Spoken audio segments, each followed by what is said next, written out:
Yo, this is Nova Trifecta. I am Jimmy Fedora, aka Alias, aka Juicy J, all the above. Y'all still ain't got the shit worked out who goes in what order. This is like the 13th podcast that we done did, and y'all still Right. wait on each other to go. What's up? This is Big Boy Troy, aka Kendall.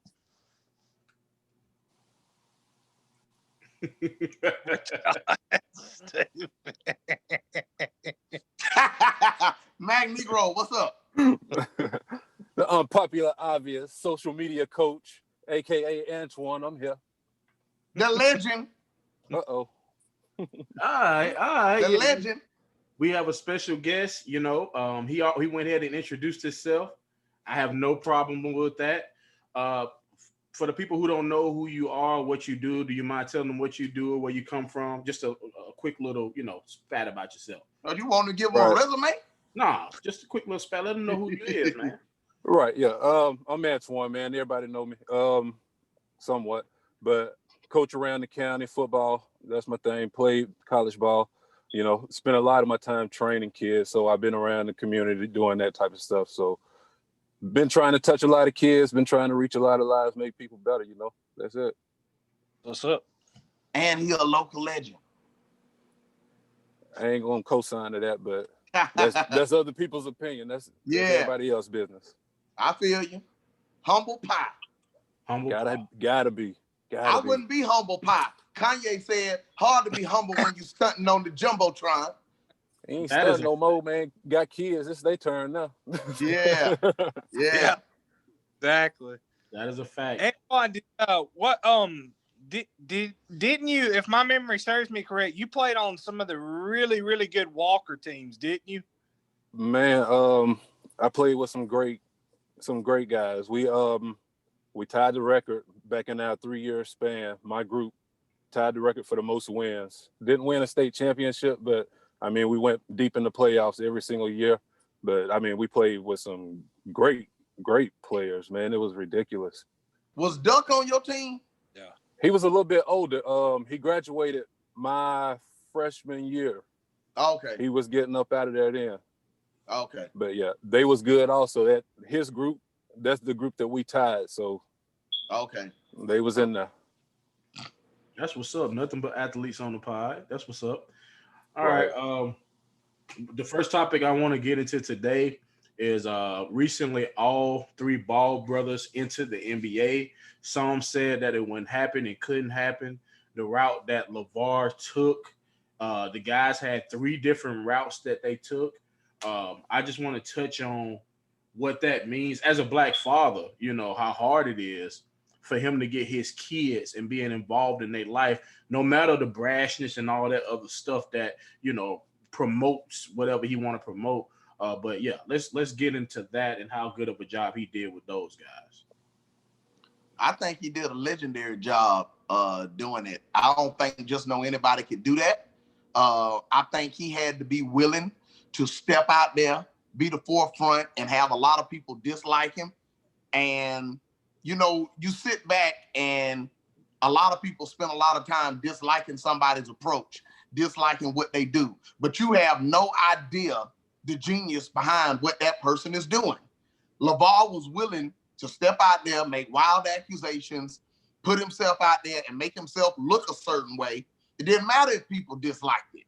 All that mattered was that people tuned in and people wanted to hear him. And that brought notoriety to his sons, which are already talented guys. We can't take that away from them either. They are talented guys, but they got where they got also on the help of Joe Jackson, aka LaVar Ball, because he had to step out there and do the things that he did to get the notoriety that he got him. So my hat's off to him, man. I think he's brilliant scheme. If he planned all of this, which I think he did, brilliant. If he didn't, he was willing to do stuff. Kind of human beings, we always kind of get the mindset you have to do things like a certain way. You have to do it this way. He was willing to step outside the box, maybe step outside of, the comfort zone, so to speak, and go just 3 different routes, and all 3 routes led to the major goal. And if anything, he's an inspiration to me. I have an athlete in my house. So, if y'all start seeing me holler outlandish stuff, I feel like I could take on Warren Sapp one-on-one, or I'm a better coach than Nick Saban, or, I could throw out some outlandish stuff trying to get my son somewhere. I mean, that's the inspiration. Yeah. But he is father of the year. Father of the year. He built a brand. He knew that anybody talking about him, whether it was negative, whether it was positive, people still talked about him. He was on, Skip and Shannon talked about him. Everybody, ESPN talked about him. He was talked about so much. The top athletes talked about him. He was talked about so much, and even if they didn't like him, they still was looking at the product that he had, and he had really good products. His sons, hats off to his sons. They had some great talent. And that's what I was gonna say. Even if he didn't plan this all, him as a father, that's what he was doing, man. Just lifting up his kids. That's the first thing you're gonna do. And I can attest to that, because I get myself caught up. I'm looking at this girl dunk online, and I'm saying, yep, that's going to be my daughter. That's going to be her. So I understand. I understand. So, and he actually see that coming to fruition. So, it's going to hype up a notch, a couple of notches. Why not? So, why not? So I don't take anything away from it. At first I was confused by it, but once you really dive in and think about it, and especially if you got kids and you can look at it from that point of view, you'll understand why you're doing that. I agree. It's like he saw it all from the very beginning, and he knew. He was like, these boys, they're gonna be big because they're gonna have my size, and they gonna have the skill that it takes. I'm gonna do whatever I got to do to prepare them, and he had ultimate confidence in his children. And to be honest, that's what every father ought to aspire to do. It don't matter if you disagree with the approach and the way he went about it. A lot of people disagreed with Joe Jackson, but the truth is, if it wasn't for Joe, who knows what they would have been, what the kids would have been. We don't know. Exactly. So it don't really matter if people disagree with the approach. First come first, he just was a loving father that had ultimate confidence in his kids. Every father should aspire to be that. I can attest to that, because having 4 kids myself, all of them are into athletes except my youngest one. But there's no amount of money that I won't pay to see my oldest son. His passion is football. There's no amount of money that I won't. I don't care how many hours I have to work. I have told him from day one, if he's willing to put in the work, I'll go find the trainers. I'll go find the opportunity. And my daughter, she loves basketball. That's the only sport she plays. My other son, he loves wrestling. There's no amount of money. There's no amount of hoops that I wouldn't jump through to put them in the best position possible. No matter how crazy I look, no matter, I want them. It's one thing I found being a father.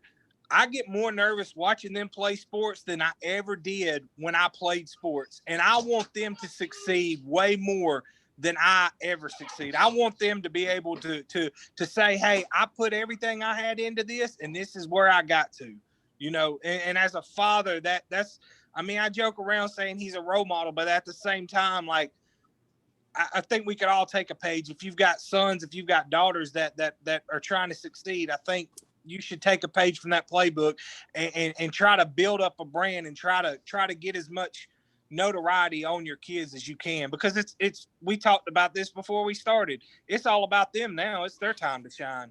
I've had my time. It's their time. Well, and also, you got to give a good special shout out to the mother as well, because what she was doing behind the scenes, first off, she gave birth to the children, but what she did behind the scenes, allowing, this to go on, practices and stuff like that. Ain't no telling what she did behind the scenes as well, just being a rock for everybody. But Lavar knew what he had when they was little. He knew they was gonna be big, and he knew he had some special players. And I think he probably realized how special they could be when they got the Chino Hills. Because if you seen the mixtapes and the highlights of them three together, it was some insane stuff. I don't think they lost a game, Lonzo's senior year, if I'm not mistaken.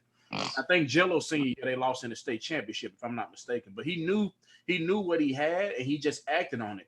And what he did, he created a brand. I'm gonna get this attention on my boys. If we can get this going, we can get them in the NBA. That's my goal, first off, more than anything. But he also helped kids along the way with the JBL league that he created, getting them some notoriety as well. So he's doing good things. A lot of people just don't like the brashness of it, but that's just us. You know what I'm saying? That's just. But what people don't understand is, in the black community, we grew up with people like LeVar Ball all of the time. Yeah, I can name you 3 or 4 people, black older men that I know right now that act just like him. So we wasn't shocked when LeVar started doing his thing. It didn't shock us. I think it shocked America and probably more white America, but it didn't really shock me. I didn't see people like that. All us got a little like that in us, to be honest. So, I mean, I wasn't shocked by it. I never was bothered by it. I was entertained by it, to be honest. Let me jump in. I know that man don't think he can really beat Michael Jordan in the game of one-on-one, but he might. He might. But that's just how we think. Let me ask you this. I want to pivot. What's the ceiling? What do you think the ceiling is for the Ball brothers? And I'm gonna start with Antwon. What do you think, the ceiling for each Ball brother? Individually, I think they will be real. I mean, all-stars they could be. I really see it more so in. I want to see more out of once Melo get in there in the NBA, but just from what we have seen, he has more scoring ability. Seem like, so that's gonna have him in more position to be all-star type. Lonzo, he could be more like he looks to be a leader once he get to that position. If he can get, 10 points, 10 assists, be consistent with that. I mean, that could be something that could lead a team deep in the playoffs. You're going to need that. Plus with defense, he got length. All of them got that length. They're going to be able to guard multiple positions. So that's going to be something that's going to help any team, whatever team they on. So just with the experience, they're going to get better. They're going to help teams a lot, I think. A superstar type, I don't really see it. Out of which one do you think got the most potential to be a superstar? Melo. I say Melo. I agree. I think that Melo, like, to piggyback on what Antwon was saying, I think Melo got the scoring gene, and I think Lonzo got the passing gene. Now I'm not sure about Jello. I know Jello been clowning his whole life, playing whatever playing wherever he played. He always done well, shooter. But I hadn't seen him play enough for me to make an assessment, on my little old jive expertise or whatever. But to me, I think Lonzo could be a triple-double dude. I remember when I heard Skip Bayless say that, and I think everybody else kind of thought, oh, he'll Skip is. But me, I was like, I can see it. Now, I can't see 15 to 20 points a game a year, but I can see 10, 11, 12 points a game, easily 10, 11 assists a game, and he can rebound the ball, and he can guard. Lonzo can be an asset. Lonzo got to improve on his free throw shooting. It's no way that a guard, somebody that's got the ball that much, can be that poor of a free throw shooter. The boy been shooting his whole life. It ain't no excuse why he getting in the league and can't shoot free throws. If he ever fixes that, I see Lonzo, he ain't gonna be Jason Kidd, but I see him averaging those type of numbers. Exactly. Jello can score. What about you? Not Jello. Melo can score, and we'll see about Jello. I like Melo the best. I think I see Melo maybe being, if there was going to be a superstar, I could see it out of Melo. Me and you've talked, Juicy, about I really not a big Lonzo fan, but but I see him being a really good, solid role player, and so is even his brother, Jello. I would not mind having any of them on the Spurs. I'm a Spurs fan. I would love to see them, because I think they can contribute in a positive way to a team. Lonzo on the Spurs could work because Lonzo is a pure point guard, but he got a Pop ain't gonna have him shooting like that though. He got to do better on the free throws. But yeah, I think Lonzo to the Clippers would be a perfect fit for him right now. But what I want to say is the likelihood. What do you think the likelihood of them three being on the same team? Because it's a real chance that the three guys can be on the same team, with Lonzo being a free agent next year, if not the year after that. Go ahead. I think it's impossible. I don't. Yeah, I mean, you see, like in the NFL, like the Gronkowskis, they never could get on the same team. The Whites are about the only trio that is close, because they say, his two brothers are Steelers, and he's coming up to be able to go somewhere next year, and they're saying JJ might could go there. I don't see if it happened, it would be late in their careers, like when everything's kind of said and done, and somebody's just taking a chance on it. I think it's easier to do it in football. You got 53 spots, whereas in basketball, you got 15. Yeah. So it's gonna be hard. You're right. I think it's gonna be pretty much impossible. I mean, it's a good headline, and I'm sure people doubted whether all three of them would end up in the league, and they did. But it's gonna be a stretch to have all three of them on the same team. I kind of think it can. I mean, Lavar be saying some outlandish shit, but you gotta go through the fluff of what he's saying. He said, Lonzo a free agent next year. He said, you think he ain't gonna go down there with his brother? You know what I mean? It's just certain stuff that he says that, trust me, they've talked about it. If they want to play together, maybe they so close that they want to play together. Yeah. They used to. They close. They're extremely close. So if they got a shot and it can happen, that's something I would like to see, because I'm a fan of the Ball family anyway. Yeah, I am too. But that's pretty much it. On the balls, great job, Lavar. That's a role model, for black dads to follow. That's some amazing elite level shit. But I want to stay on subject with siblings that's in, professional arenas, professional athletes that's siblings. What are some of the best athletic siblings that you guys have seen? Serena and Venus Williams. Exactly who I was gonna say. It ain't no way you can choose nobody over else other than that. I don't know. I got some brothers that rival that. Peyton. Let's see. Didn't all the Holidays, aren't they all in the league now? Mm-hmm. Yeah. The Holiday brothers. What about the Giannis? The Pouncey twins? Whatever. Giannis, every time you say his last name, is all his brothers, or is it just a couple of them? I don't know if they all got active contracts. They all flirt with it, talk about, but some of them other ones don't. Costas, I think one of his brothers' names I've seen in the league, but one of them on the Lakers. Yeah, didn't one of them? One of them was on the Lakers because Giannis was kind of messing with him about his ring, and he act different now that he got his ring and stuff. Yeah. But I mean, I'm going with Venus and Serena. They took over tennis, and they took over that whole sport and changed it. I gotta go with them because of the impact. I gotta go with them. I know that Peyton and Eli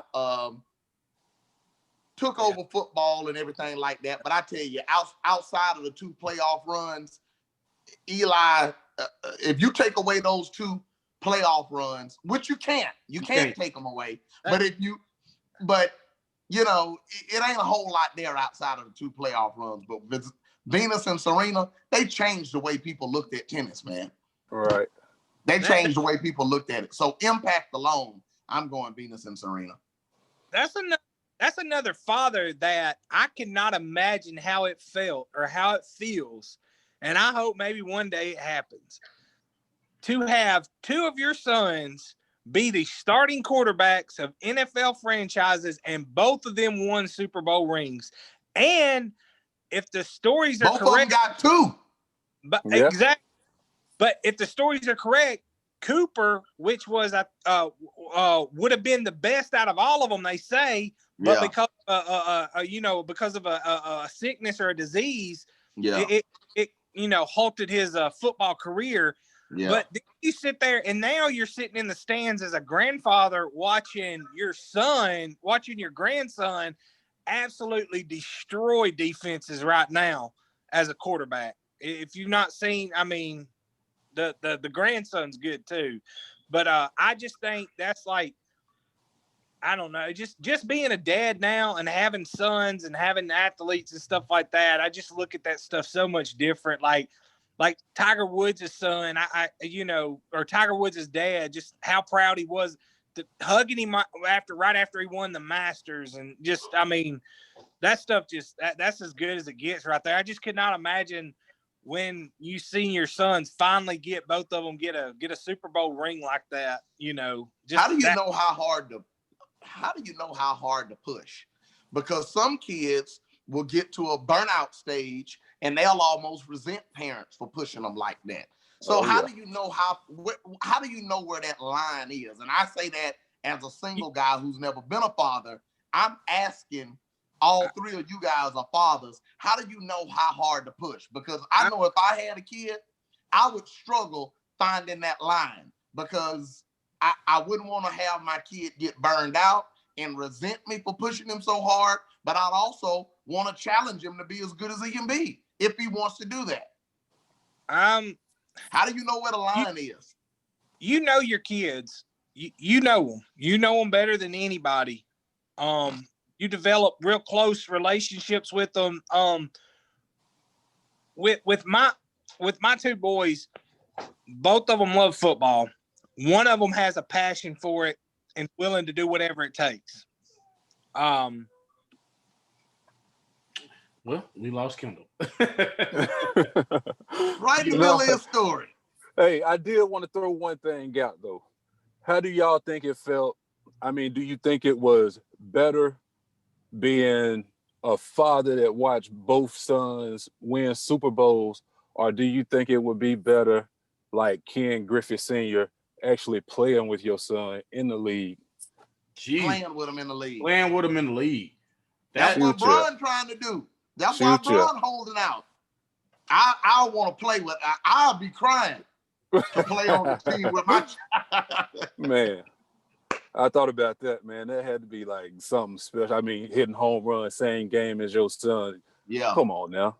Yeah. Not only that, I don't even see how he made it through the game. I'd have been in tears. That's some special stuff. And first off, it just depends on what sport it is. If it's basketball, we finna hoop. You finna throw me a hoop. We gotta get this train. I want the Dwayne Wade throw up. LeBron, you know what I'm saying? That's some special. That's some impossible stuff. Besides Ken Griffey Sr. doing that, Ken Griffey Jr., who else have done that? That gotta be the only ones. What about? I mean, you have to go to racing, probably. What was it, the Petties? Yeah. Yeah, you right. Yeah. Yep. Allison brothers. Who?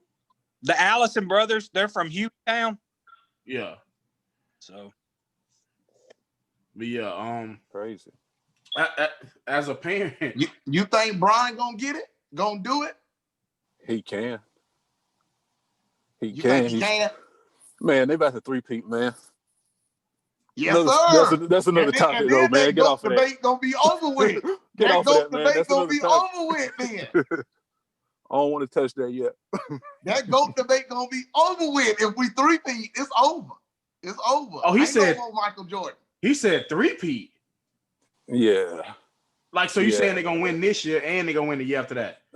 It's in line. Oh, the Lakers can three-peat. The Lakers can three-peat. That's tough. It's in line.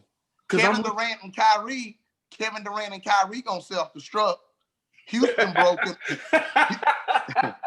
Houston don't know what's going on. Russ down there playing in Washington. He might not make the playoffs no more. You know what though? Look at Dallas. Look what's brewing in Dallas. Look what's brewing in Denver. It's some special shit going on, down there. If Luka can figure it out early, or if they get Luka another superstar that can actually be there and play physically, that boy gonna be a problem. But you gotta deal with Anthony Davis in his prime. Because now you're dealing with an Anthony Davis that's like a shark. He done tasted blood now.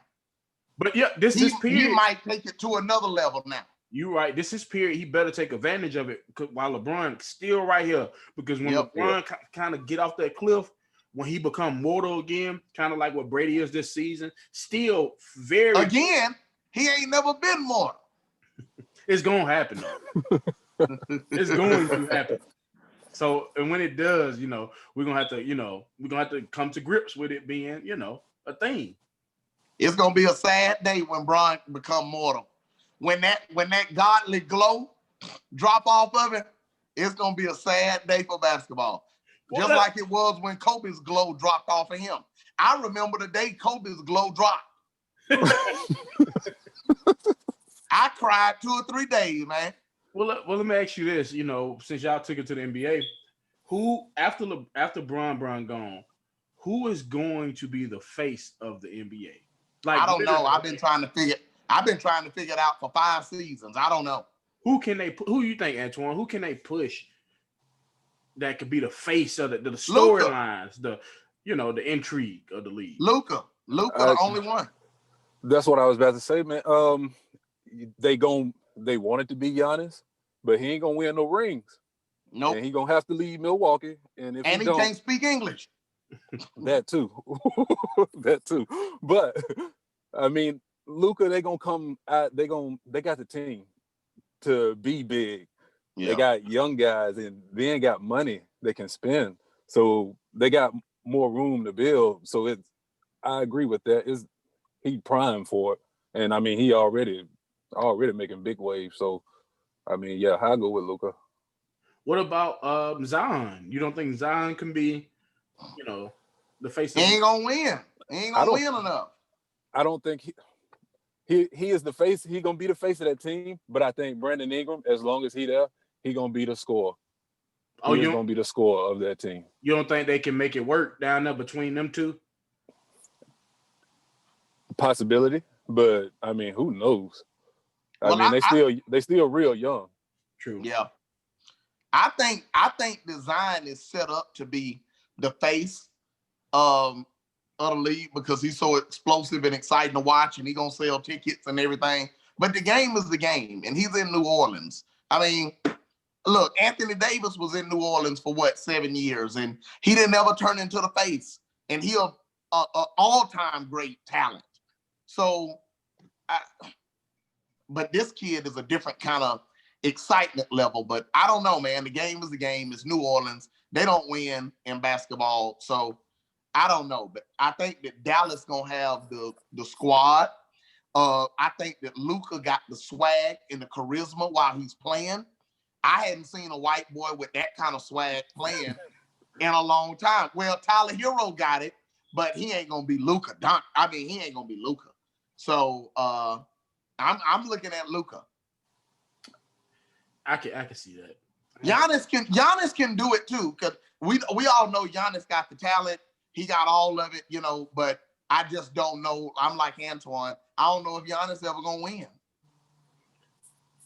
Yeah, so Giannis gonna keep on having the same problems until his game develops. I don't think it matters who they put around him. Or where he goes. He gonna continue having the same problems because the team is based around him. And in the postseason, when he gets shut down, the team is shut down. So that's what happens to him every year. So every time. I don't know. I don't know about Giannis. I agree. Well, yeah. Where's Kendall? I guess his internet went out. We lost him. So I guess, for the final topic, what we could do, we could talk about Alabama Auburn right quick before we wrap it up. I don't want to. I just briefly, I don't know what happened. You know what I'm saying? So I just want to know, I want you to tell me what happened in the game yesterday because I really don't know besides looking at the highlights and seeing y'all lose. It was so bad that I don't know either. And I'm Auburn fan. Now, I had to call a buddy of mine and ask him what the score ended up being. I didn't watch the game. Oh, you didn't? Auburn will make you not want to watch football. They take my heart away watching them. That's true. Pause. I can understand that. Well, if you don't want to talk about Auburn, that's fine. We can talk about Alabama. Antwon, what do you think about Devontae Smith? I think he needed. The kid is special. I mean, I argue with some of my homies. Man, it's the quarterback. It's the quarterback. But no, sir, because he did it with Jalen. He did it with Tua. He did it with Mac. He done it with all of them. The boy is explosive. And I seen somebody say, it don't even look like he running full speed on his routes. And he is beating these cornerbacks bad. Like, it's ridiculous. And that's just a lot of that being an ex-wide receiver is beating your man early, and he does a real good job of that. He gets rid of his man early, and then it's just get to the ball. But he does a great job. Why? Because it seemed like the release, the way he get into his route quick. I don't understand why they don't try to jam him, because once he get into his route, it ain't nothing that you can do, and it does look like he's not running full speed, but. Right. He moving, you know what I mean? So I don't understand why they don't jam him or, do some bracket coverage with him. Right. Jamming is one thing. You better have somebody over the top because it's certain ways to beat that jam. If you beat that jam and you stay tight to that defender, make him have to turn a full 180. I try to teach my guys this, but make him turn a full 180 instead of him pushing you out to the sideline where he can ride you. If he got to make that whole turn, there's no way he can catch back up if you're running full speed. You're going to get him by 2 or 3 steps right off the jump. And that's just technique. Right. That's technique right there. So, I mean, I'm sure they know that at Alabama. They got to. I mean, I even met with the coach a couple of times, been down there, Coach Wiggins. But that's just stuff if you do that, you know what you're doing, the defender don't. That's what it comes down to in the end, once technique is leveled out. Yeah, I mean, I don't understand why they just don't double them. You know what I mean? Right. Yeah. That I want to know who y'all done a deal with the devil with. When did y'all make y'all deal with the devil to dominate college football this long? I ain't never seen nothing quite like it. It's the recruiting. Yeah, it is the recruiting. I mean, what Saban got there in 2006. It feels like a century ago since he got there. He got there in 2006, had a mediocre season that season. The next season and on have all been elite years. I mean, even the years that Alabama hadn't won, and I hate Alabama, but even the years that Alabama hasn't won, they 1 or 2 plays from winning. Yeah. So I mean, give or take a few plays or a game here and a game there. This team could have been competing and playing for a championship every single season since 2008. That's unbelievable. I ain't never seen nothing quite like it. You're right. I mean, you won't. I mean, that's what once in a lifetime, pretty much. I mean, every few decades, you got something coming around like that. But especially in college football, so many different teams, and you got to look at the teams that done fell out too over that time. You don't see Texas no more. You don't see USC no more. Teams that was just right there, before he came to Alabama. Yeah, you don't see them no more. And look where he getting some of these players from. Look at Najee Harris from California. He going out there taking them, and that's crazy. Going to Texas, taking them guys. And I always said that if Saban ain't the greatest coach of all time, he's definitely the greatest recruiter of all time. Yep. If he's not the greatest coach of all, he's probably the greatest coach of all time. But if he wasn't the greatest coach, he's definitely the greatest recruiter. Them players done bailed him out a couple of times, for sure. Yeah. They have. That is true. All right, well, we're gonna wrap this up. What we like to do at the end of the pod is give some, like we always do it this time. I go for mine. I like this. We like to give the people, something to watch, an album, anything entertainment wise, to listen to or watch. Shaw, what is something you want to leave with the people to watch? What do you suggest, sir? I've been watching my old high school favorite, Dawson's Creek. I ain't gonna lie to you. Been on Netflix, and I've been binging it for like the last week, man. Crying. That's my old high school show right there, man. That show had a lot of impact on me, man. I learned a lot about women. True. What about you, Antwon? All right, I'm gonna come with two for you. I got an album for you. Okay. That 2 Chainz. So help me God. 2 Chainz. So help me God. I've been killing that. I don't know. I can't get it off right now. What's your favorite song off of that one? Oh man, it changed by the week. It changed by the week. I'll probably go with Vampires right now. Okay. I like Gray Area. I'm digging that off of that. I like that too. The whole album, it does real good for me. But other than that, check out the end of the Thompson and Auburn high school game. If you hadn't, go to YouTube, check it out. Oh, it was craziest finish ever in a football game, man. Yeah. Ridiculous. I ain't gonna even say no more about it. I ain't gonna say no more about it. Just check it out. Yeah, that's true. I'll give you guys a album.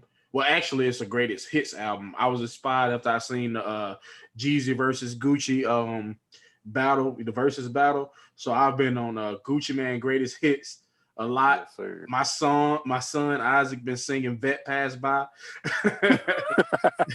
Don't be having that boy in there singing no Gucci Mane. He been there singing Gucci, big goo-wop. So he learning the ways of the streets. Right. And as far as like a series, I'm rewatching Watchmen on HBO, which is probably the greatest season of TV I've ever seen in my life, up there with True Detective. It's a couple of things. It's up there with The Wire season 3. It's incredible. If you haven't seen it, you need to watch it. It's just one season, so that's what I suggest. Antwon, thank you for coming through. Anything you want to say to the people before you get out of here? Appreciate it, legend. Thank you, man. I'm glad y'all had me on, man. Y'all know I be watching, commenting, ready for it. Anytime, man. Hey, y'all look out for me. All right, hey, man, and we appreciate every bit of love you done always gave us. Whether it be me sending you some rap records, whether it be you commenting on our stuff on Facebook, watching our stuff, sharing our stuff, from the bottom of our hearts, we appreciate every bit of love you done always gave us, man. No doubt, man. I know I'm gonna need it one day right back. Yes, sir. Yes, sir. It's already there. Really appreciate that. Thank you. And from Nova Trifecta, baby, we out. Peace.